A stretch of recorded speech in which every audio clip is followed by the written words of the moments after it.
জীবনের কিছু বাস্তব কথা নিয়ে আজকের এই ভিডিও। হাতে সময় থাকলে একটু সবাই শুনবেন।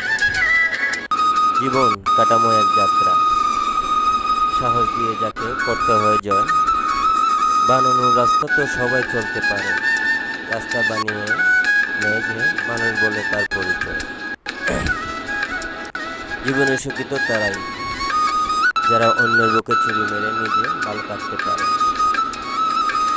অন্যের জীবনে নিজের স্থান খোঁজা বন্ধ করো, নিজের জীবনে নিজেকে আরো উঁচুতে নিয়ে যাও। জীবন একটি গাছের মতো ধীরে ধীরে বড় হয়, কিন্তু জীবনে হঠাৎ কেউ এসে ঝড়ের মতো গাছটাকে ভেঙে দেয়।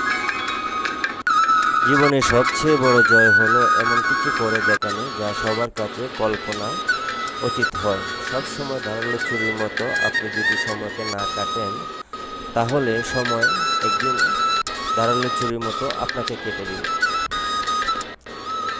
নিজেকে উন্নত করার জন্য এত ব্যস্ত থাকো যে অন্য সমালোচনা করার সময় না পাও।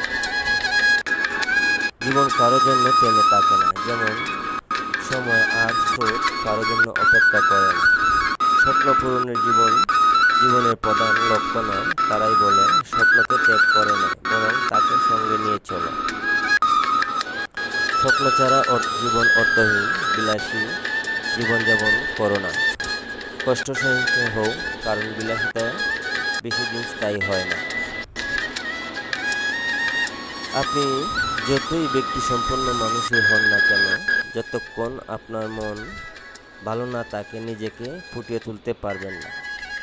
নিন্দা করতে গেলে বাইরের থেকে করা যায়, কিন্তু বিচার করতে গেলে ভিতরে প্রবেশ করতে হয়। আপনি বিশ্বের সবচেয়ে সুন্দর জায়গাটি ডিজাইন করতে পারবেন, তৈরি করতে পারবেন এবং সাজাতে পারবেন, তবে স্বপ্নকে বাস্তবে রূপ নিতে মানুষ লাগে। জীবনে হার মেনে নেওয়া আমাদের জীবনের সবচেয়ে বড় দুর্বলতা।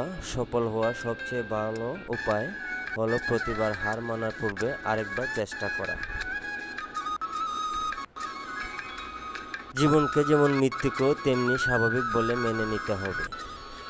বইয়ের পাতা মানুষকে যা শিক্ষা দেয়, জীবনের পাতা তার থেকে অনেক বেশি কিছু শিখিয়ে দিয়ে যায়। জীবনের চাহিদা যত কম, জীবন তোমার সুখী হওয়ার সম্ভাবনা তত বেশি।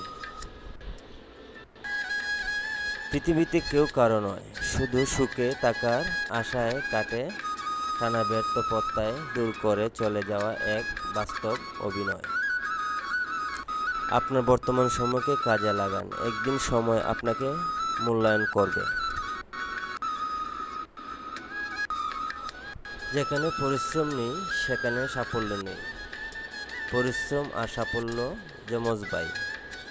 স্বপ্ন তাকে নিয়ে দেখা উচিত যে শুধু স্বপ্ন দেখাবে না, স্বপ্নগুলো বাস্তব করবে। তাই জীবনকে সবাই সুন্দর করে সাজিয়ে তোলার চেষ্টা করব। আর এরকম গল্প, বাস্তব কথা নিয়ে আমি আবার আসব। সবাই ফলো দিয়ে একটু পাশে থাকবেন।